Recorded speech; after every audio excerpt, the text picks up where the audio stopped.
निगमकल्पतरुर्गलितं फलं शोकमुखारम्भितद्रवसंयुतं पिबत भागवतं रसमालयं मुहुरहो रसिका भुवि भावुका नारायणं नमस्कृत्य नरं चैव नरोत्तमं देवीं सरस्वतीं व्यासं ततो जयमुदीरये वृन्दायै तुलसीदेव्यै प्रियायै केशवस्य च विष्णुभक्तिप्रदे देवी सत्यवत्यै नमो नमः। वञ्चाकल्पतरुभ्यश्च कृपासिन्धुभ्यैव च पतितानां पावनेभ्यो वैष्णवेभ्यो नमो नमः। जय जय श्री चैतन्य जय नित्यानंद जय अद्वैत गदाधर शिवासादि गौर भक्तवृंद। हरे कृष्ण कृष्ण कृष्ण हरे हरे हरे राम राम राम हरे हरे। भगवान श्री हरि चरणे कोटि कोटि प्रणाम निवेदन पूर्वक गौरांग महाप्रभुर विशेष अनुकंपाয় गौर भक्तबृंदेर एकांत इच्छाয় আমরা সাপ্তাহিক ভাগবত পাঠের সুযোগ পাচ্ছি। একান্তই আমাদের ভগবানের ইচ্ছা এবং বিশেষ করে ভাগবতের যে রাস পঞ্চ অধ্যায় এ বড় গৌরবের। যারা এই রাস পঞ্চ অধ্যায় এবং বিশেষ করে এই যে রাস রজনীর যে ভগবান শ্রীহরি কীভাবে ব্রজবধূ ব্রজের গোপীগণের সঙ্গে যে তিনি রাসলীলা করেছেন, এ যদি শ্রবণ করার সৌভাগ্য হয় তবে ভাগবতে শুকদেব মুনি বলছেন বিক্রীড়িতং ব্রজোধুগীতং চ বিষ্ণু শ্রদ্ধায়ন্নিতয়ন শৃণুয়াত্তর্থ বর্ণয়েতি ভক্তিম পরম ভগবতী প্রতিলভ্য কামম হৃদিরোগং আশো অপহিনতি অচিরেণ ধীর। যিনি অপ্রাকৃত শ্রদ্ধান্বিত হয়ে, প্রাকৃত আর অপ্রাকৃত, প্রাকৃত কি যে স্বাভাবিকভাবে যেটা আমরা আছি, কিন্তু অপ্রাকৃতটা কি যে স্বাভাবিকের মধ্যে থেকে যে ভাগবত কথা আমরা শুনবো বলে শ্রদ্ধা সহকারে এখানে নিজেকে মানিয়ে নিজেকে এরকম করে পবিত্র করে যে একান্তভাবে আমাদের যে ভাগবত কথা শুনব, এই যে আকাঙ্ক্ষা, এই যে ইচ্ছা, এটাকে বলা হয় অপ্রাকৃত। তো এইভাবে অপ্রাকৃত হয়ে শ্রদ্ধান্বিত হয়ে শ্রদ্ধার সঙ্গে আমাদের এই ভাগবত কথাটা শুনতে হবে এবং তাকে শ্রদ্ধা করে প্রণতি নিবেদন করে এবং সাধু মুখে এগুলা কথা যে আমাদের শুনতে হয়, আর সেই অনুযায়ী যে আমাদেরকে এখানে সময় মতো এসে এই ভাগবত কথাটা শুনতে হচ্ছে, এটা একান্ত শ্রদ্ধায় যে এইভাবে শ্রবণ করে। এবং বিশেষ করে এই ভাগবতের যে অংশটা রাস পঞ্চ অধ্যায়, এতে ব্রজবধূদের সঙ্গে ভগবান শ্রীকৃষ্ণ যে এই পৃথিবীতে নররূপে এসে তিনি অপ্রাকৃত ক্রীড়া তিনি করে গেছেন। আর এই যে অপ্রাকৃত ক্রীড়া ভাগবতের মাধ্যমে যে আমরা পাঠ করব, শ্রবণ করব এবং এইসব বর্ণনা যেসব ভক্তগণ শ্রদ্ধান্বিত হয়ে শ্রবণ করেন এবং যে বর্ণনাও বা করেন, তো বলছেন এই পৃথিবীর মধ্যে তিনি একমাত্র বীর পুরুষ এবং সেই যে পুরুষ, সেই যে ভক্ত, সে কি হয় ভগবানের যথেষ্ট পরাভক্তি তিনি লাভ করে থাকেন। তো এমনিতেই আমাদের ভক্তি ভগবানের কাছে সবসময় একটা আমরা আগ্রহ করি, কিন্তু এই যে ভক্তিটা যে রাস পঞ্চ অধ্যায় শ্রবণের পরে যেটা আমরা পাবো, এটাকে বলছে পরাভক্তি। এটা সব সময় এটা সম্ভব হয় না, প্রত্যেক ভক্তের কাছে এটা লাভ হয় না। এবং এতে কি হয়, হৃদরোগ রূপ আমাদের হৃদয়ে যে হঠাৎ করে নার্ভের গণ্ডগোল এবং হৃৎপিণ্ডের রোগবশত যে হঠাৎ আমাদেরকে আক্রমণ করেছে, অথবা জড় কামকে, জড়জগতের যে কামনা বাসনা আছে, এগুলো শীঘ্রই শ্রবণ মাত্রই দূর হয়ে যায়। কেননা যে কামদেব তো চেয়েছিলেন এই ভগবানকে তিনি এই কাম বাণে তিনি জর্জরিত করবেন, তাই তিনি ওই ব্রজের গোপীদের কাছেও তিনি এসেছিলেন এবং তিনি এখানে আশ্চর্য হয়ে গেলেন যে ব্রহ্মাকে পর্যন্ত তিনি মোহিত করেছেন, শিবকে তিনি মোহিত করেছেন, এইবার তিনি ভাবছেন যে ভগবান শ্রীকৃষ্ণকেও তিনি মোহিত করবেন। কিন্তু কোথায় সেই কামদেব, আর কোথায় সেই কামনা বাসনা, যে একটা পৌগণ্ড বয়স পার হওয়ার পর যে কৈশোর বয়সের শ্রীকৃষ্ণ তার সঙ্গে যে ব্রজবধূগণ যে লীলা খেলা করছে, এদের কাছে তো এইসব কামনা বাসনাই তাদের কাছে আসছে না। ব্রজের গোপীগণ তাদের মনের বাসনা, মন, দেহ, মন, প্রাণ সমস্ত একেবারে তারা অর্পণ করেছেন এই ভগবান শ্রীকৃষ্ণের কাছে। তারা তো নিজেদের দেহটা এইখানে শুইয়ে দিয়ে ভগবান শ্রীকৃষ্ণকে বলছেন যে তুমি আমাদের বুকের উপর দিয়ে চলো। কেননা এই যে তৃণ অঙ্কুর, ছোটো ছোটো ঘাস যেগুলো আছে তার মধ্যে যে এরকম কচি কচি করে বেরিয়েছে, সেটা অঙ্কুরের মতো কাটার মতো বেরিয়ে পড়েছে, সেটা দিয়ে তুমি হাঁটবে বনমধ্যে ব্রজবৃন্দাবনে, সেটা তুমি কষ্ট পাবে। বরং আমরা এখানে শুয়ে থাকি, তার উপর দিয়ে তুমি হাঁটো, এতে তুমি আনন্দ পাবে এবং বেদনা তোমার পায়ে পাবে না। এই হলো ব্রজবধূদের, ব্রজগোপীদের সমস্ত মন প্রাণ এই শ্রীকৃষ্ণের কাছে তারা সব কিছু ফেলেছে। এবং আপনারা জানেন যে ভগবান প্রকৃত ভক্ত নির্ধারণ করতে গিয়ে যে ব্রজের গোপীদের চরণধূলি তিনি নিয়েছেন।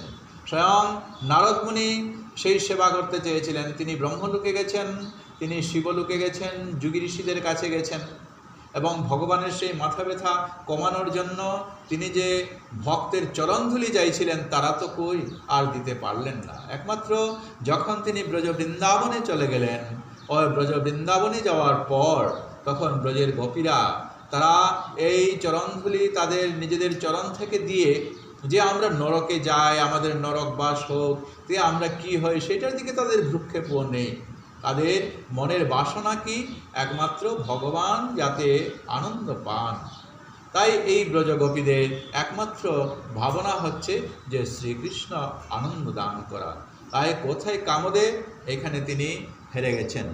তাই এই ভগবানের যে শ্রেষ্ঠ পরাভক্তি, এতে হৃদরূপ এই জড় কামকে আমরা শীঘ্রই সেটাকে আমরা দূরে ফেলে দিয়ে আমরা আস্তে আস্তে এই ভগবানের যে অপ্রাকৃত প্রেম, যে নিজেদের সমস্ত কিছু ব্রজগোপীগণ যেভাবে ভগবান শ্রীকৃষ্ণের কাছে তারা সমর্পণ করে দিয়েছেন, এ যেন আমাদের রাসপঞ্চ অধ্যায়ের সেই রাসলীলার সেই অংশটুকু যদি আমরা রাসপঞ্চ অধ্যায়ে ভাগবতের যদি আমরা শুনতে পারি, তাহলে কি হয় যে আমাদের সমস্ত হৃদরোগের মতো এই জ্বালা যন্ত্রণা সব কিছু চলে যাবে, আমাদের জড় কামনা যেগুলো আছে সেগুলো সব চলে যায়।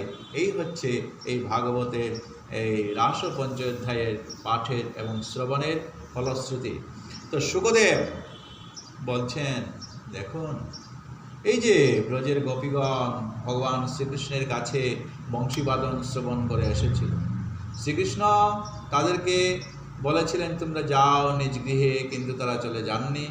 পতিব্রতা রমণীদের সেই সমস্ত কাজগুলো করার জন্য তিনি তাদেরকে অনুরোধ করেছিলেন, তারা যাননি এবং তারা এই দেহ মন প্রাণ সমস্ত কিছুই তারা সমর্পণ করেছিলেন। পরে বাধ্য হয়ে ভগবান শ্রীকৃষ্ণ তাদের সঙ্গে যে তিনি কথা দিয়েছিলেন রমণ করবেন, সেই রমণ তিনি শুরু করলেন। কিন্তু একটা বিভ্রাট ঘটে গেল। রাস অর্থাৎ ভগবান শ্রীকৃষ্ণের সঙ্গে যেইমাত্র তারা এই নর্তনে শুরু করে দিল, মনের আনন্দে তারা তখন সমস্ত দেহ মন প্রাণ এই ভগবান শ্রীকৃষ্ণের কাছে সমর্পণ করেছে। তাদের দেহ, তাদের আত্মা, তাদের মন তাদের কাছে আর নেই। তাদের স্বরূপ বলতে তারা নিজেরাই কিছুই আর বুঝতে পারছে না, কিন্তু মনে মনে একটা অহংকার হয়ে গেছে, হায় রে, এই যে আমরা এই ভগবান শ্রীকৃষ্ণের সঙ্গে নর্তন করে সঙ্গ পেয়ে যে আমরা কত যে আজ আমরা আনন্দ করব, আনন্দ পাচ্ছি, সেটা তো এই পৃথিবীর মধ্যে অন্য কোনো নারী আর এইভাবে পাবে না। কি তাদের সৌভাগ্য! আহা, আমাদের সৌভাগ্যটা একবার লক্ষ্য করো তো। তাই ব্রজের যত গোপীগণ সবাই তখন ভগবান শ্রীকৃষ্ণের সঙ্গে তারা তখন নর্তন করছে। আর করতে করতে তাদের এই ভাবটা যখন মনে এসে গেল, এবং তারা প্রত্যেকেই ভাবছে কি আমি ভগবান শ্রীকৃষ্ণের সঙ্গে আছি, অন্য গোপী ভাবছে কি যে আমি ভগবান শ্রীকৃষ্ণের সঙ্গে আছি। তো এইভাবে প্রত্যেকে ভাবতে ভাবতেই তারা মনে করছে যে আমার সমস্ত কিছুই এই শ্রীকৃষ্ণ ভগবান, কত তাকে আমরা পেয়েছি, আমাদের কত সৌভাগ্য। কিন্তু ভগবান কিন্তু একটা জিনিস তিনি সহ্য করতে পারেন না, সেটা হলো কি, সেটা হলো অহংকার জিনিসটা। তিনি আজ ব্রজবধূদেরকে কথা দিয়েছেন তাদের সঙ্গে রমণ করবেন, তা তো সত্য, রমণ করছেনও, শুরু করেছেনও, কিন্তু যেইমাত্র তারা রমণ করতে চলেছে, ভগবান শ্রীকৃষ্ণের সঙ্গে তারা নর্তন করতে চলেছে, হঠাৎ এই ব্রজবধূগণের, ব্রজগোপীদের কাছে একটা মনে ভাব এসে গেল যে আমরা ভগবান শ্রীকৃষ্ণের সঙ্গে আছি, সঙ্গে থাকব, এবং পৃথিবীর কোনো নারী আমাদের এইরকম করে যে সঙ্গ পাওয়া, এটা কোনোদিন তাদের আর ভাগ্যে জুটবে না। আহা, কি সৌভাগ্য আমাদের! ভগবান তো অহংকার তিনি আর সহ্য করতে পারেন না। তাই তিনি মনে মনে ভাবলেন কি যে ব্রজের গোপীদের এই যে আমার সঙ্গে নর্তন করতে এসে তাদের সব কিছুই ঠিক আছে, কিন্তু একটা জায়গায় তাদের একটা পতন হয়ে গেল। সেটা কি? সেটা তাদের অন্তরে অহংকার এসে গেছে। অহংকার তিনি সহ্য করতে পারেন না, তাই তাদের সঙ্গে এমনভাবে বিভ্রাট হয়ে গেছেন যে তাদের সঙ্গে এমনভাবে মিশে গেছেন, ব্রজের গোপীরা প্রত্যেকেই মনে করছে ভগবান আমার সঙ্গে আছে, কৃষ্ণ আমার সঙ্গে আছে, নর্তন করছেন বিভোর হয়ে একদম মন প্রাণ দিয়ে। হঠাৎ করে তিনি সেই রাসলীলা যেখানে করছেন, রাস ক্রীড়াস্থলী থেকে হঠাৎ অন্তর ধ্যান হয়ে গেলেন, মানে তিনি লুকিয়ে রইলেন। আর তারা নাচতে নাচতে তারা মনে করছে কি ভগবান আমাদের সঙ্গে আছেন, কিন্তু যেইমাত্র ভগবানের অঙ্গস্পর্শ তারা পাচ্ছে না, ওই তখন তারা টের পেতে লাগলো যে ভগবান শ্রীকৃষ্ণ তো আমার কাছে নেই, আচ্ছা তোমার পাশে, তোমার পাশে, এরকম করতে করতে রাসস্থলীর মধ্যে আর ভগবান শ্রীকৃষ্ণকে পাওয়া যাচ্ছে না। এই পরিস্থিতিতে যে তাদের অবস্থাটা কি হবে, অর্থাৎ ভগবানকে তারা হারালো, এবং হারানো অবস্থায় কি যে তাদের পরিস্থিতি, সেটা এখন শুকদেব মুনি বর্ণনা করছেন ভাগবতে পরীক্ষিত মহারাজের কাছে। শ্রী শুক উবাচ অন্তর্হিতে ভগবতী সহসৈব ব্রজাঙ্গনা অতঃ স্তম চক্ষানা করিণ্যৈব ইউথপম। রাসবিলাস সুধা পানব্রতা প্রেমবতী ব্রজরমণীগণের মধ্যে হঠাৎ করে অকস্মাৎ শ্রীকৃষ্ণ তিনি যখন গোপী শ্রেষ্ঠা শ্রী রাধা সহ অন্তর্হিতা হয়ে গেলেন, তাদের কাছে গোপী প্রত্যেকের কাছে এই ভাব এসে গেছে যে আমাদের মতো ব্রজরমণীগণের মতো আর কেউ কৃষ্ণকে তিনি আর কেউ পাবেন না। এ আমাদের পরম সৌভাগ্য, এই ভাগ্য কার কাছে জুটে, এইটাতে তারা ভাবছিলেন। ওই সময় রাধা একেবারে মন প্রাণ নিবেদন করে ভগবান শ্রীকৃষ্ণের সঙ্গেও তিনি ব্রজের গোপীদের মতো তিনি এইভাবে রাস নৃত্য করছেন শ্রীকৃষ্ণের সঙ্গে। একের পর এক, ধাপের পর ধাপ তারা এইভাবে যখন অগ্রসর হচ্ছেন, ভগবান শ্রীকৃষ্ণ কী করলেন, তখন ওই শ্রীমতী রাধিকাকে সঙ্গে নিয়ে ব্রজের গোপীদের কাছ থেকে তিনি অকস্মাৎ চলে গেলেন এই রাসক্রীড়াস্থলী থেকে। তো একটা দেখা যায় বনে যখন গজেন্দ্র মানে হাতিদের রাজা, ও যখন অন্যান্য হস্তিনীদের সঙ্গে এইভাবে থাকে, আর হঠাৎ করে সে যদি ওই হস্তিনীদের কাছ থেকে চলে যায়, তখন হস্তিনীগণ বিভ্রম হয়ে ওই তাকে খুঁজতে থাকে। এটা হাতিদের কাছে দেখা যায়। তো ঠিক সেরকম আজ তুলনা দিতে এসে শুকদেব মুনি বলছেন, যেভাবে হস্তিনীরা এই গজেন্দ্রকে হারিয়ে তারা ইতস্তত দৌড়াদৌড়ি করে তাকে অনুসন্ধান করছিলেন, ঠিক সেইভাবেই ব্রজের গোপীগণ রাসস্থলীর মধ্যে ভগবান শ্রীকৃষ্ণকে তারা তখন খুঁজতে লাগলেন। বিরহকালে বাহিরে তাদের দুঃসহ সন্তাপ বেদনা, আর অন্তরে কিন্তু অতীব মিলন আনন্দের সুখ স্মৃতিতে তারা পরমানন্দ সাগরে ভাসতে লাগল। এই যে কৃষ্ণকে আমরা পেয়েছি, আজ সুখ সাগরে আমরা ভেসেছি, কৃষ্ণ কৃষ্ণ বলে সেই সুখকে আরো গাঢ় করার জন্য তারা তখন এই শ্রীকৃষ্ণকে অন্বেষণ করছে। প্রাণকান্ত শ্রীকৃষ্ণ অতর্কিতে হঠাৎ কোন পথে কিভাবে এই তাদেরকে ছেড়ে অন্তর্হিত হয়ে গেছেন, এ তো ব্রজের গোপী কোনজনই আর তারা আর জানতে পারল না, বুঝতে পারল না। শ্রীকৃষ্ণ বিহারে উন্মত্তা ব্রজস্ত্রীগণ অন্তরের মিলন আনন্দ তন্ময়তায় তারা নিজেদেরকে একেবারে ভাসিয়ে দিয়েছেন শ্রীকৃষ্ণের সঙ্গে তারা মিলবেন বলে। আর একে অন্যে আকারে ইঙ্গিতে ভাবে ভঙ্গিতে আর দেহ ইন্দ্রিয়ই তারা কি হয়েছেন, কৃষ্ণের সঙ্গে এত সময় যে মিলছিলেন, মিলতে মিলতে তারা একেবারে কৃষ্ণময় তারা হয়ে গেছে। চাপা ফুল যদি একটা আবদ্ধ ঘরে যদি রাখা যায়, তাহলে ওই ঘরের আসবাবপত্রগুলা, কাপড় চোপড়গুলা পর্যন্ত বা ঘরে গন্ধময়, চাপা ফুলের গন্ধময় হয়ে পড়ে। কৃষ্ণের সঙ্গে থাকতে থাকতে এত সময়ের মধ্যে তারা সবাই তখন কৃষ্ণময় হয়ে গেছে, এমন তন্ময়তা হয়ে গেছে। এই কৃষ্ণ তন্ময়তায় তো কেউ তখন এমন পরিস্থিতি হয়ে গেছে, কেউ একেবারে গৌর বর্ণা হয়ে গেছে, সাদা হয়ে গেছে, ফ্যাকাশে হয়ে গেছে। কেউ কি হয়েছে, কৃষ্ণের সঙ্গে মিলতে মিলতে তারা মনে মনে ভাবছে আমি কৃষ্ণের বর্ণ ধারণ করেছি, কৃষ্ণ বর্ণা তারা হয়ে গেছেন। কৃষ্ণ প্রিয়া গোপীগণ কৃষ্ণ ভাবে বিভাবিত হয়ে এই শ্রীকৃষ্ণ লীলার অনুকরণ তারা করতে লাগে। শ্রীকৃষ্ণ যেভাবে বংশী বাদন করছেন মাঝখানে, আর তারাও তখন কৃষ্ণের মতো ওই যেমন দুহাত তুলে তারা অঙ্গুলি ঠুটে লাগিয়ে তারা তখন কৃষ্ণের মতো অঙ্গভঙ্গি করছে। তো তাদের মধ্যে কৃষ্ণের ভাব ফুটিয়ে তুলতে চাইছে যে কৃষ্ণ এইভাবে নেচেছিল এবং কৃষ্ণ কোথায় চলে গেল, এদিকে সেদিকে তারা তখন দেখতে লাগলো।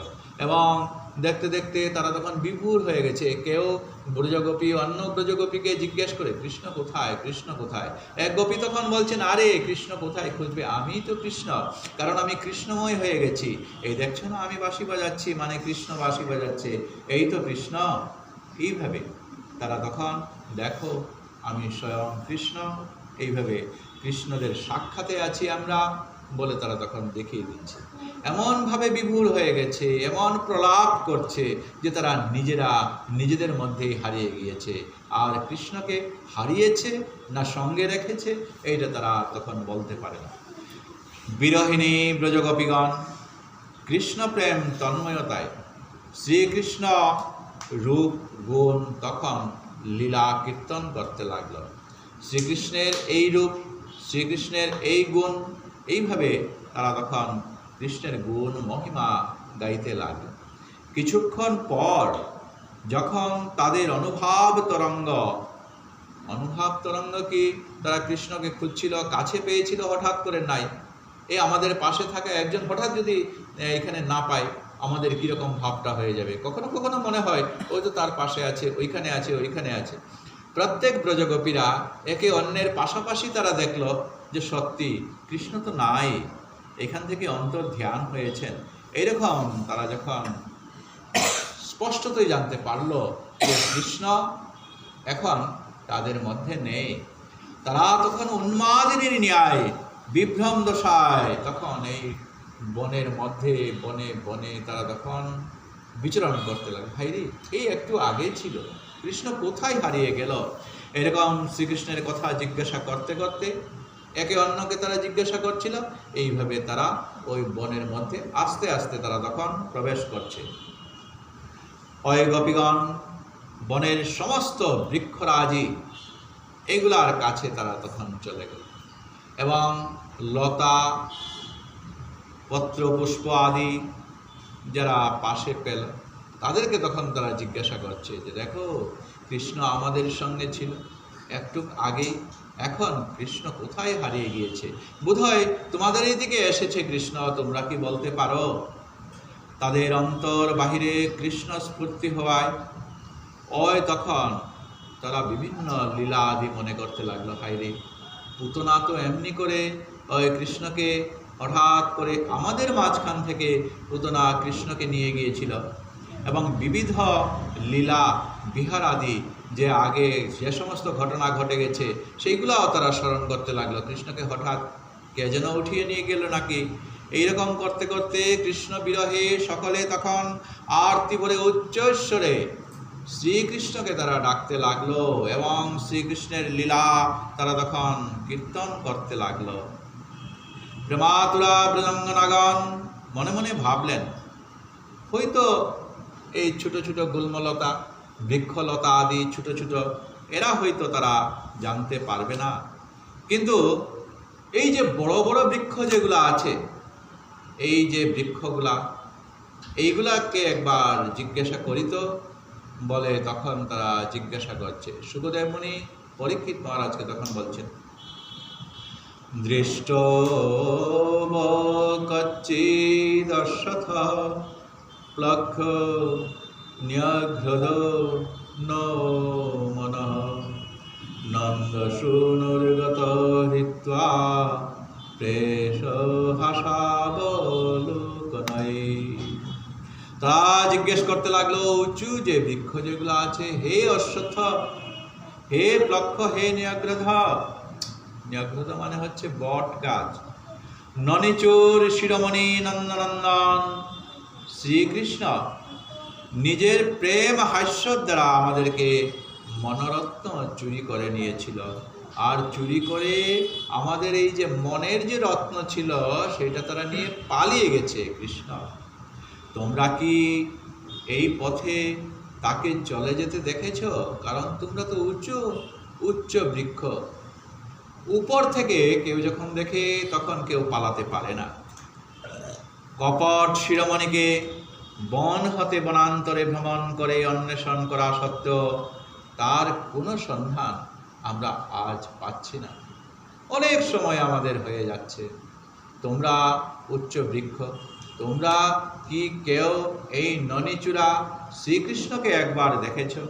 হে মহাবৃক্ষগণ, এখন আমরা তোমাদের কাছে শরণাগত হয়ে আসছি। সেই চিৎচোর, সেই শ্রীকৃষ্ণ কোথায় গিয়েছেন তার সংবাদ যদি আমাদেরকে বলে দাও তো আমাদের এই জীবনটা অন্ততপক্ষে রক্ষা পাবে। এই বলে তারা তখন সেই বৃক্ষগুলার পাশে জড়িয়ে ধরে আর্ত সহকারে তাদের দিকে চেয়ে উঁচু সেই বৃক্ষের কাছে চেয়ে তারা তখন চোখের জল ফেলছে। হয়তো মনে মনে ভাবছে একটা উত্তর আমরা পাবো, কিন্তু সেই বৃক্ষ তো আর কোনো উত্তর দিল না। তো মনে মনে ভাবছে, হায় বৃক্ষগণ, বিমুখভাবে দেখে তোমরা আমাদেরকে নিরাশ করে দিলে। তাই বৃহৎ বৃক্ষগণের বিমুখ ভাব দেখে নিরাশ হয়ে তারা মনে মনে ভাবলো, হয়তো এরা বেশি উঁচু, উঁচু মানেই অহংকার, আর হয়তো দূরের দিকে তাকাচ্ছে, কৃষ্ণকে তো পাশেই থাকবে, একটু নিচু শ্রেণীর যারা বৃক্ষ আছে তাদেরকে একবার আমরা জিজ্ঞেস করি। এই বলে তারা ছোট বৃক্ষ অশোক, চম্পক প্রভৃতিকে তারা তখন জিজ্ঞেস করলেন। কচ্চিৎ কুরুবকাশোক নাগ পন্নাগ চম্পকা রামানুজ মালিনী নামিত দর্পহর স্মিত। হে কুরুব, হে অশোক, হে নাগ, হে পন্নগ, হে অশেষ সদ্গুণ সম্পন্ন চম্পক, পরম সাধু নন্দ মহারাজের পুত্র রামানুজ চিত্তচূড়। রামানুজ মানে বলরামের অনুজ, ছোট ভাই কৃষ্ণ আমাদের মনরত্ন হরণ করে কোথায় পলায়ন করেছেন তা বলে দিয়ে আমাদের ঘোর বিপদ থেকে তোমরা উদ্ধার করো না আমাদেরকে। আমরা তার মুখের সুমধুর হাসি দেখে বড় অহংকার করছিলাম, সেজন্য সেই চিৎচোর আমাদের দর্পহরণ করবার আশায় কোথায় যে আমাদেরকে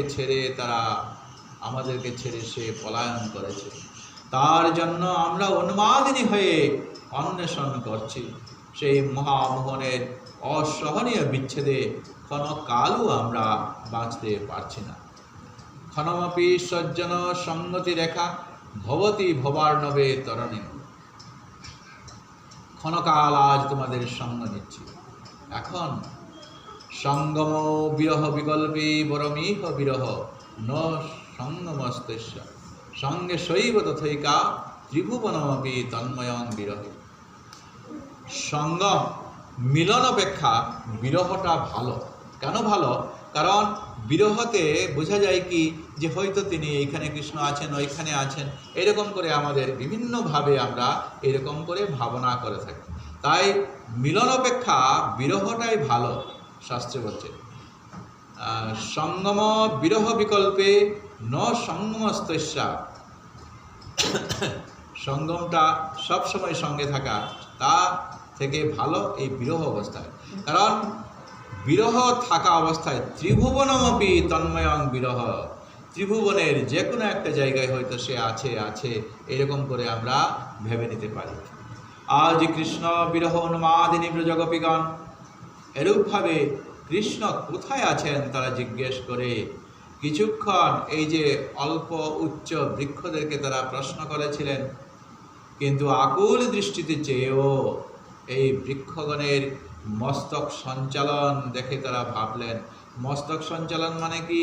যে এই বৃক্ষগণ যখন বাতাসে আন্দোলিত হলো তখন গোপীগণ মনে মনে ভাবছেন এরা তো উত্তর দিচ্ছে না, আমরা দেখতে পাচ্ছি না, দেখতে পারি নাই, বুঝতে পারি নাই তারা। সেজন্য বোধহয় আমাদের চিত্তচূড়ের সংবাদ এরা রাখেনি, আমাদেরকে বলতে পারল না। কিংবা তারা কঠোর পুরুষ জাতি, পুরুষরা স্বভাবতই দৃঢ় সংকল্প হয়ে যায়। একজন এসে জিজ্ঞেস করছে, তার দয়া মমতা এই নিষ্ঠুরভাবে এসে তখন জানি না, একটু যদি সদয় হতো তাহলে আমাদের কৃষ্ণ কোথায় যে পালিয়ে গেছে, সেই পালিয়ে গেছে কোথায় সেটা তো বলতে পারতো। কারণ তারা উচ্চ বৃক্ষ, দেখেছে নিশ্চয় কৃষ্ণকে কোথায় যেতে। আজ তারা নিষ্ঠুর সেই পুরুষের মতো তারা উত্তর দিচ্ছে না আমাদেরকে।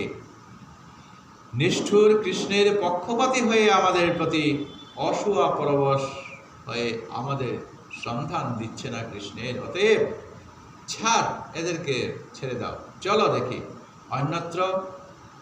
আমাদের সমব্যথী স্ত্রী জাতি, যারা স্ত্রীগণ, নারীর লজ্জা, নারীর দুঃখ নারী একমাত্র বুঝতে পারে। তাই আমরা যাই কল্যাণী তুলসীকে আমরা একবার গিয়ে জিজ্ঞাসা করি।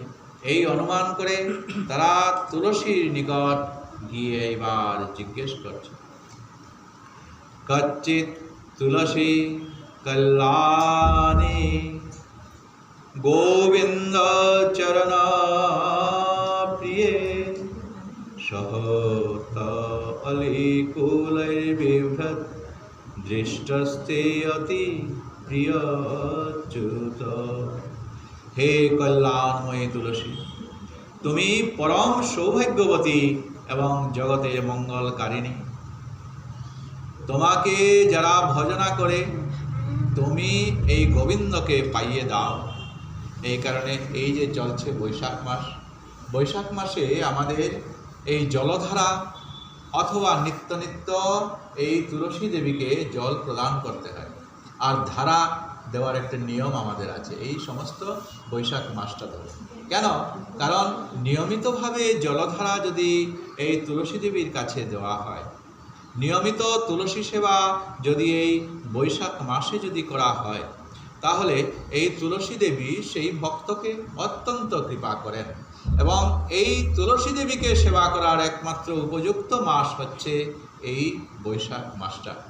তাই তুলসী দেবীকে যদি আমরা এইভাবে শ্রদ্ধান্বিত হয়ে যদি তুলসী দেবীর অর্চনা করি, তুলসী দেবীর জলধারায় এবং তুলসী সেবা যদি আমরা করতে পারি, তাহলে তিনি জগতের মঙ্গলকারিণী, তিনি এই গোবিন্দকে তিনি পাইয়ে দেন। তাই তুমি গোকুলেন্দ্র শ্রী গোবিন্দের চরণ প্রিয়া, তিনি তোমাকে অলিকুলের সহিত শ্রীচরণে ধারণ করেন। তোমার পরম প্রিয়তম শ্রী গোবিন্দ তোমাকে কখনো ত্যাগ করেন না। তুলসী দেবীর সঙ্গে সবসময় ভগবান জড়িত হয়ে আছেন এবং ভুজনে ভজনে শয়নে স্বপন ভুজন মাত্রই যদি আমরা তুলসীপত্র গোবিন্দ ভোগে যদি আমরা নিবেদন না করি তাহলে গোবিন্দ সেটা আর গ্রহণ করেন না। এই তুলসী দেবীকে তিনি অতপ্রতভাবে এমনি রেখেছেন, গতিকে সেটা সবাই জানে। তোমার একটি পত্র এক বিন্দু জল সহ যদি কেহ শ্রী নারায়ণের শ্রীচরণে অর্পণ করে তাহলে শ্রী নারায়ণ তার নিকট আত্মবিক্রয় করে থাকেন। এমনি তোমার মহিমা ভগবান বিকৃত হয়ে যান সেই ভক্তের কাছে। সতী শিরোমণি শ্রী লক্ষ্মী দেবী শ্রী নারায়ণের বক্ষস্থলে স্থান পেয়েও তোমার সাথে মিলিত হয়ে শ্রীকৃষ্ণের চরণ সেবা লালসা করে থাকেন। তুমি তো সদা সর্বদাই এই গোবিন্দকে পেয়ে থাকো, কিন্তু শ্রীমতী লক্ষ্মী সব সময় লালসা করে থাকেন। অতএব হে তুলসী দেবী, তুমি অত্যন্ত সৌভাগ্যবতী। হে অচ্যুত প্রিয়ে, তোমার প্রাণপ্রিয় অচ্যুত এখন কোথায় আছেন আমাদেরকে বলে দিয়ে আমাদের প্রত্যেক গোপীদের জীবন তুমি রক্ষা করো, আমাদেরকে বাঁচাও। আমরা কৃষ্ণ বিরহে এতই অধীরা হয়ে পড়েছি যে এখন আর বন থেকে বনান্তরে তাকে অন্বেষণ করার শক্তি পর্যন্ত আমরা হারিয়ে ফেলেছি। আমাদের যে চলৎ শক্তি, আমাদের চরণে যে শক্তি, সেটা আমাদের এখন আর নেই। তুমি নারী, নারীর লজ্জা, নারীর কষ্ট একমাত্র নারী তো বুঝতে পারে। আজ আমরা এই ভগবান শ্রীকৃষ্ণ বিরহে আমরা কৃষ্ণকে অন্বেষণ করছি। তুমিও নারী, নারীর এই বেদনা একমাত্র তুমিই বুঝতে পারবে। এই বৃক্ষ লতা আদির কাছে আমরা অনেক জিজ্ঞাসা করেছি, অনেক অনুনয় বিনয় করেছি, তারা তো কই আমাদের কাছে কোনো সহানুভূতি পর্যন্ত আর দেখালো না। তুমি নিশ্চয়ই তার দর্শন লাভ করেছ। তোমার কাছে আমরা করজোড়ে প্রার্থনা করছি, সেই চিত্তচোর শ্রীকৃষ্ণের সংবাদ দিয়ে আমাদের জীবনটা রক্ষা করে দাও হে তুলসী। এরূপ নানাবিধ অন্যয় বিনয় করা সত্ত্বেও তুলসীর নিকট হতে কোনো উত্তর না পেয়ে দীর্ঘ শ্বাস তারা তখন ফেলল ব্রজের গোপীগণ। তারা বলাবলি করতে লাগলেন যে শ্রীকৃষ্ণের পরম আদর পেয়ে তুলসী বোধহয় একটু মনে মনে গর্ব অনুভব করছে। হ্যাঁ, কৃষ্ণের আদর তো আর অন্য কেউ পায় না, এই সৌভাগ্য এই তুলসী দেবীর হয়েছে, বড় একটা গর্ব সে করছে। তাই এই অবস্থায় নিরন্তর কৃষ্ণ সঙ্গরতা তুলসী আমাদের সপত্নী বলে কৃষ্ণের সংবাদ জেনেও ঈর্ষাবশত আমাদেরকে আর কৃষ্ণ যে পথে গমন করেছেন সেই পথের কোনো হদিশ আমাদেরকে দিচ্ছেন না। ও তো আমাদের সপত্নী। সপত্নী কি যে কৃষ্ণ তাদেরও এইরকম অনুগত, আমাদেরও অনুগত। তাই বোধহয় তুলসী দেবীর একটা হিংসা আমাদের কাছে এসে গেল। এই কারণে তুলসী দেবী আমাদেরকে আর কোনো কথাই আর তখন বলল না। এই বলে এখন তারা মহা হতাশ, একদম উন্মাদিনী হয়ে গেল, পাগল প্রায়। তখন তারা হয়ে কিঞ্চিত দূর তারা অগ্রসর হয়ে একটা পুষ্পবন দেখতে পেল এবং সকলেই কিছুটা আশান্বিত হয়ে সেখানে গেল। কারণ প্রত্যেকেই তো পুষ্প অর্পণ করে কৃষ্ণ পাদপদ্ম সেবা করছে সবাই। তাই অত্যন্ত নিরভিমানিনী এই সেবিকাগণ গুণ বিশেষে ও নম্র প্রকৃতির, সুতরাং নিশ্চয়ই আমাদের প্রত্যুত্তর প্রদান করবে।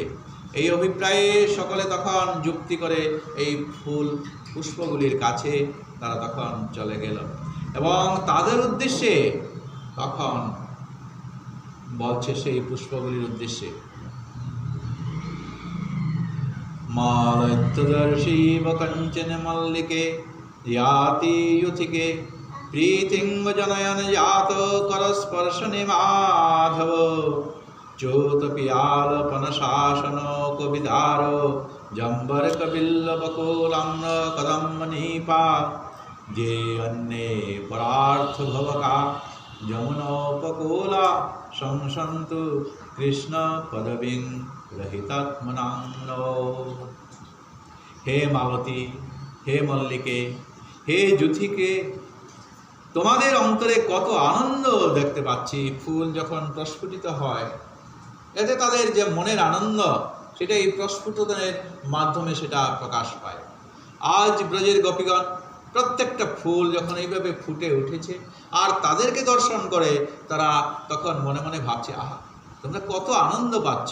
মনের আনন্দ যখন প্রকাশ পায়, তখন প্রত্যেকের কাছে কি হয়, একদম মন খুলে একেবারে উদাস হয়ে তারা তখন এই আনন্দে যে মুখটা ফুটে ওঠে। ঠিক সেইভাবে আজ এই বনের ফুলগুলা, পুষ্পগুলা, তাদের শোভা দেখা যায়। প্রত্যেকেই তারা পাপড়ি প্রস্ফুটিত হয়ে তারা এইভাবেই তারা দেখা যাচ্ছে। এই অবস্থায় তাদেরকে বলছেন যে তোমরা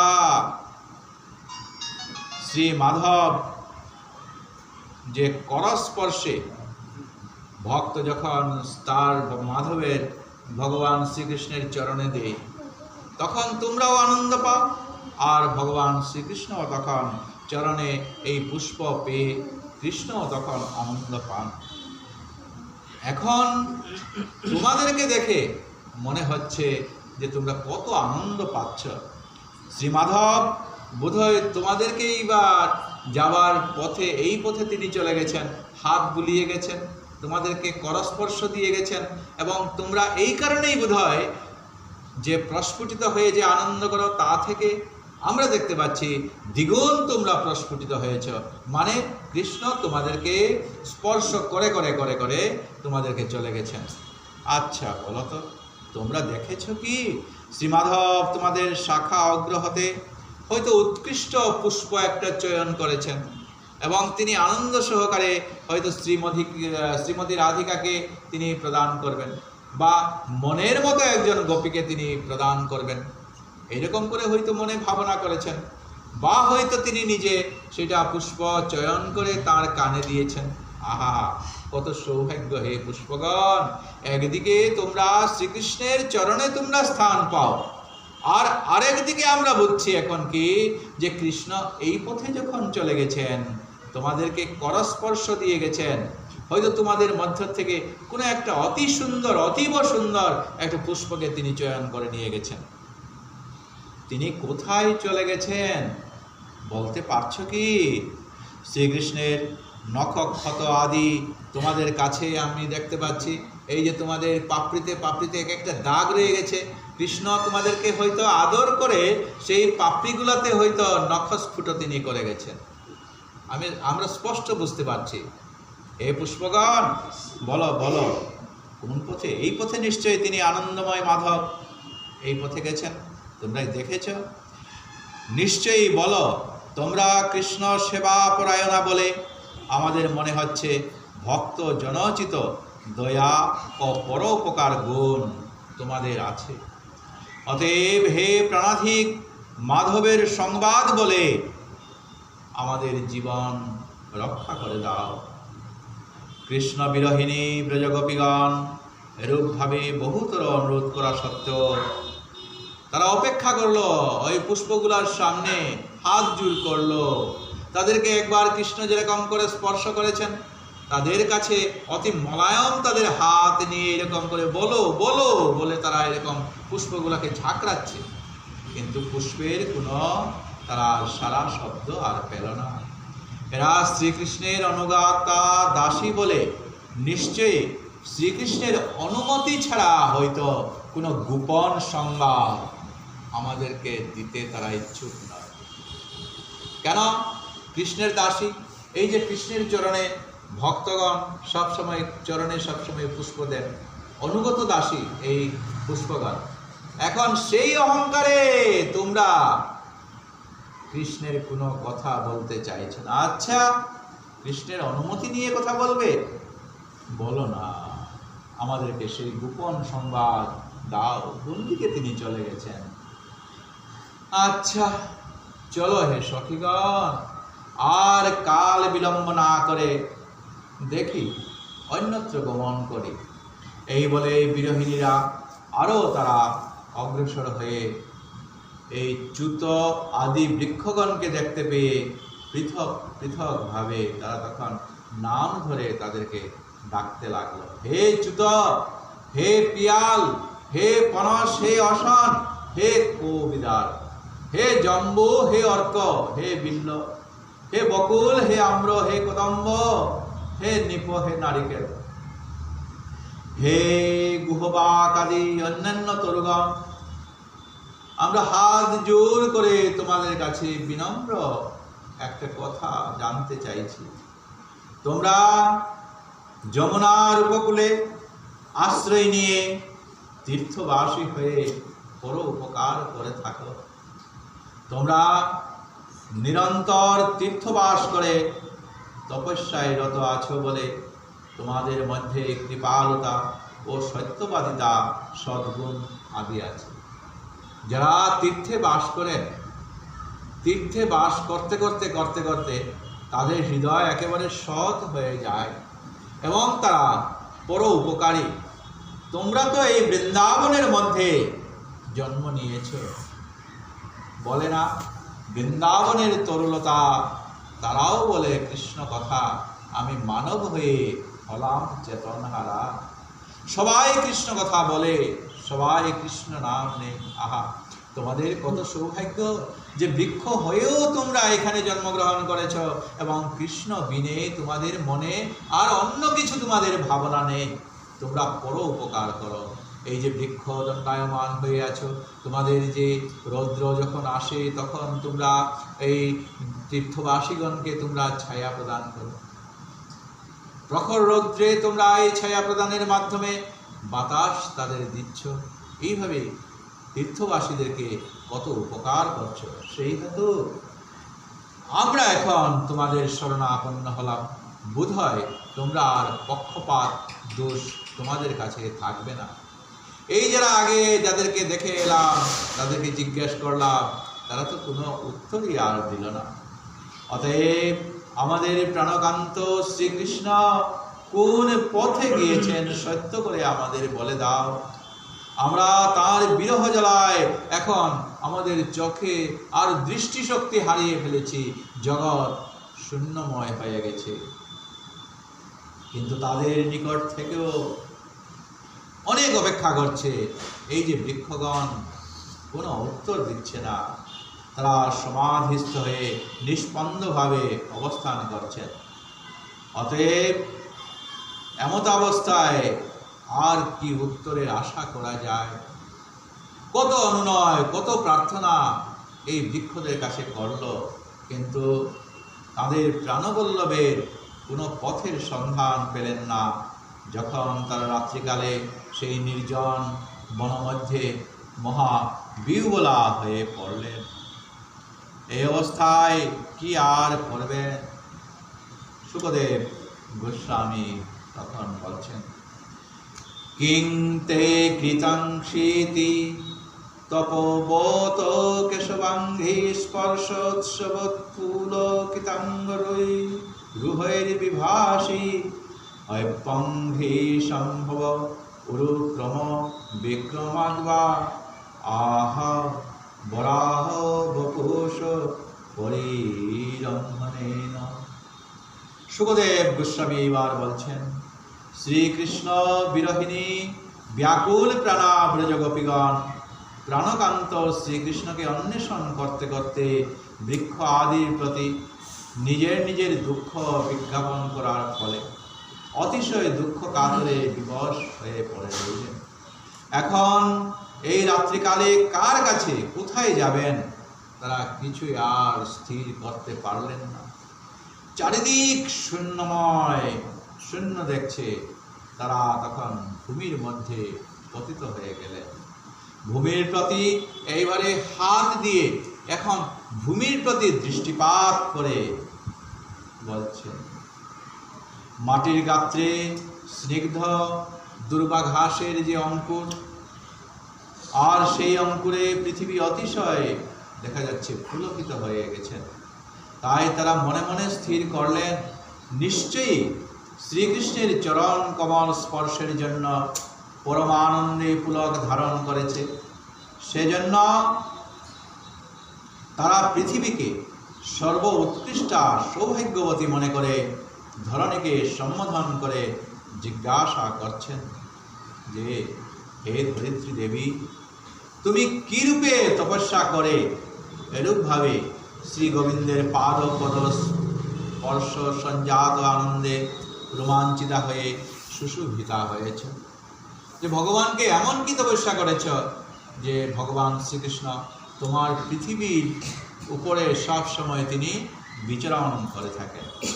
তাই হে সৌভাগ্যবতী, হে পৃথিবী, এ আনন্দ কি তোমার অঙ্গে প্রাণগোবিন্দের শ্রী চরণ তল স্পর্শজাত? তুমি সবসময় আনন্দ হয়ে থাকো।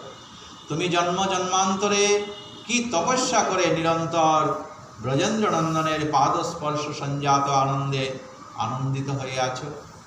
তুমি কত বড় সৌভাগ্যবতী।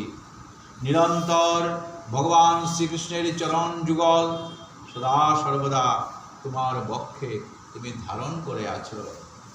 তুমি যদি কৃপা করে সেই তপস্যার বিধান যদি আমাদেরকে বলে দাও, আমরা আজ শ্রীকৃষ্ণকে অন্বেষণ করছি। হয়তো ভগবান শ্রীকৃষ্ণের চরণ আমাদের বক্ষে নাও পেতে পারি, কিন্তু এই নয়ন দিয়ে যেন আমরা তাকে দর্শন করতে পারি। আহা, তুমি যেভাবে তপস্যা করেছ হে ধরিত্রী দেবী, সেই তপস্যার কিছুটা না কিছু আমাদেরকে বলে দাও না, আমরা যেন সেই শ্রীচরণ যুগল বক্ষে ধারণ করার সৌভাগ্য আমরা লাভ করতে পারি। হে দেবী, সর্বদাই তোমার বুকে শ্রী গোবিন্দের আসন পেতে রেখেছ, সেজন্য কদাপি তিনি তোমাকে ত্যাগ করেন না। শ্রীনারায়ণ বামন রূপে যখন তিনি অবতীর্ণ হয়েছিলেন, তখন তার ত্রিপদ থেকে একটা পদ এই পৃথিবীতে তিনি ধারণ করেছিলেন।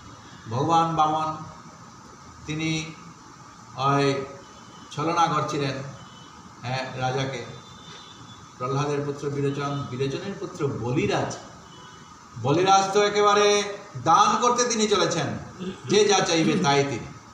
এখন তিনি বামন রূপ দান করে, বামন রূপ ধারণ করে তিনি বলিরাজের কাছে গিয়েছিলেন এবং বলছিলেন ত্রিপদ মাত্র স্থান চাই। আর বলিরাজ যখন প্রতিজ্ঞাবদ্ধ হয়ে দিতে চলেছেন, তখন তার একটা পথ এই পৃথিবী ধরিত্রী দেবীকে একেবারে গ্রাস করে একটা পদ এইভাবে নিয়েছিল। আহা, সৃষ্টির প্রারম্ভে এইভাবে তখনই ভগবান বামন রূপ ধারণ করে সমস্ত তোমার দেহটাকে এই বামন দেব তিনি তার চরণ স্পর্শ করিয়েছিলেন। কিন্তু সেই সময়ে তোমার এত প্রেম বিকারের পুলক আদির কথা তো আমরা শুনিনি। তখন তো তোমার অত্যন্ত আনন্দ হওয়া উচিত ছিল, কিন্তু সে তুমি গর্ব অহংকার করনি। ঠিক আছে, খুব ভালো কথা। আজ নিশ্চয়ই আমাদের ব্রজেন্দ্রনন্দন স্বয়ং ভগবানের রাতুল চরণ প্রাপ্তির জন্য এরূপভাবে প্রেম পুলকিতা হয়েছে আমাদের। তুমি যেরকম করে পেয়েছ তার ছিটে ফুটাও আমরা আর চাই না। কেবল তুমি সেই যে তুমি তপস্যা করেছ সেই পন্থা, সেই পথ আমাদেরকে দেখিয়ে, আমরা যেন সেই পথে অগ্রসর হয়ে এই ভগবানের চরণ স্পর্শ অন্ততপক্ষে নাও বা পাই, কিন্তু তার দর্শনটা যেন আমরা পাই। তুমি নিশ্চয়ই তার সন্ধান জানো, কারণ তিনি সর্বদাই তোমার বক্ষে বিচরণ করে থাকেন। আমরা প্রাণ নিধির বিরহ জ্বালায় প্রাণ ধারণ করতে পারছি না। শ্রীকৃষ্ণ বিরহিণী ব্রজগোপীগণ ধরণীর নিকট এত সব অনুনয় বিনয় করে জিজ্ঞাসা করা সত্ত্বেও যখন কোনো উত্তর পেলেন না, তখন তারা ভাবলেন তুলসীর ন্যায় ধরণীয় আমাদের স্বপত্নী, সেজন্য গর্ব ভরে আমাদের কথায় কর্ণপাত করছেন না। অতএব এর নিকট আর কোনো প্রত্যাশা করাই বৃথা। যাক, হায় হায়, এখন আমরা কার কাছে যাব, কোথায় যাই, কোথায় গেলে প্রাণবল্লভের আমরা সংবাদ পাব? এমন সময় তারা অনতি দূরে বনভূমিতে কতকগুলি হরিণ বিচরণ করছে তা দেখতে পেল। এবং হরিণীগণ এই যে ব্রজের গোপীগণ এত অন্ধকারের মধ্যে তারা চলে যাচ্ছে, এটা দেখে তারা তখন হতচকিত হয়ে তারা এমনভাবে তাদের চোখের দৃষ্টি ব্রজের গোপীদের কাছে এইভাবে ফেলে রেখেছে। ব্রজের গোপীগণ ভাবলো, হ্যাঁ যাক, এরা কোনো উত্তরই দিল না যাদেরকে জিজ্ঞেস করে। এই যে হরিণীগণ আমাদের দিকে তারা চেয়ে যে আছে, নিশ্চয়ই একটা কিছু সংবাদ আমাদেরকে দেওয়ার জন্য আমাদের দিকে এইভাবে দৃষ্টিপাত করে আছে। যেহেতু ভগবান শ্রীকৃষ্ণ যে পথে চলে গেছেন তারা তো নিশ্চয়ই দেখেছে, এরা তো প্রাণী, এরা নিশ্চয়ই কোনো একটা কথা বলবে। এই বলে তারা তখন স্বভাব চঞ্চল সুদীর্ঘ নয়ন বিস্ফারিত করে এই হরিণীদের কাছে তারা তখন চলে গেল এবং তাদেরকে কুলে নিয়ে তাদেরকে জিজ্ঞেস করছে যে প্রাণবল্লভকে তোমরা নিশ্চয়ই দেখতে পেয়েছ। এইভাবে প্রিয়জনের অঙ্গস্পর্শ পেয়ে হরিণীগণ হতচকিত হয়ে তারা আর কি বলবে, এইরকম করেই তারা গোপীদেরকেই চেয়ে থাকলো। কৃষ্ণ মৃগীগণ সর্বদাই কৃষ্ণকে গোপন করে রাখার চেষ্টা করে থাকে। আজ ব্রজের গোপীগণ ভাবছেন যে সেজন্য কপট চূড়ামণি কৃষ্ণের ইচ্ছাতেই হয়তো কোনো কথার উত্তর না দিয়ে এই হরিণীগণ এইভাবে আছে। অতঃপর বিরহিণীরা কিছু দূর অগ্রসর হয়ে দৈবাৎ শ্রীকৃষ্ণের অঙ্গগন্ধ সৌরভ তারা লক্ষ্য করতে লাগলো, শুনতে পেল যে অত্যন্ত আনন্দের সঙ্গে তখন কৃষ্ণের গন্ধ, কারণ একজন লোক বা কারোর সঙ্গে যখন মিলা যায় তখন তার অঙ্গগন্ধে স্পর্শ পাওয়া যায়। হ্যাঁ, তাকে না দেখলেও চোখ মুজলেও তাকে বোঝা যায় যে অমুক পাশে এসেছে। তো কৃষ্ণের সঙ্গে তারা এতদিন তারা মিলিত হয়ে আসছে। কৃষ্ণের অঙ্গগন্ধ যেই বাতাসে যখন তারা ছড়িয়ে ছিটিয়ে তারা হঠাৎ করে পেয়ে গেল, তারা মনে মনে ভাবলো কি, হ্যাঁ বাতাস সমীরণ ধীর সমীর আমাদেরকে জাগাচ্ছে, বলে দিচ্ছে যে আশপাশ কোথাও হয়তো শ্রীকৃষ্ণ এখানে লুকিয়ে আছে। কৃষ্ণ নিশ্চয়ই এই বনমধ্যে আছেন, কেননা এখানের বাতাসে আর কুন্দ পুষ্পমাল্যের গন্ধ আমরা পাচ্ছি। এরূপভাবে তারা আরও কিছু দূর অগ্রসর হয়ে গেল। দেখতে পেলেন ফল ভরে অবনত হয়ে আছে যত সব বৃক্ষরাজি। তাদের অবনত মস্তক দেখে ব্রজগোপীগণ ভাবল হয়তো নতমস্তকে যখন তারা আছে আমাদেরকে কিছু একটা বলবে। এই কারণে শ্রীকৃষ্ণের গতিবিলাস সম্ভাবনা করে সকলেই বিনয়ের আতিশয্যে বিনম্রভাবে তারা তখন জিজ্ঞেস করছেন, বাহুং প্রিয়াংশ উপাধায় গৃহীত পদ্ম রামানুজস্থূলশীকালি কুলෛ মদন্ধে অন্নীয়মানিহ বস্ত্রবপ্রণামন কিং বাভিনন্দতি চরণ প্রণয়াবধূকৈ। হে তরুগণ, রাম অনুজ অর্থাৎ বলরামের অনুজ শ্যাম সুন্দর শ্রীকৃষ্ণ প্রিয়ার স্কন্ধদেশে বাহু স্থাপন করে।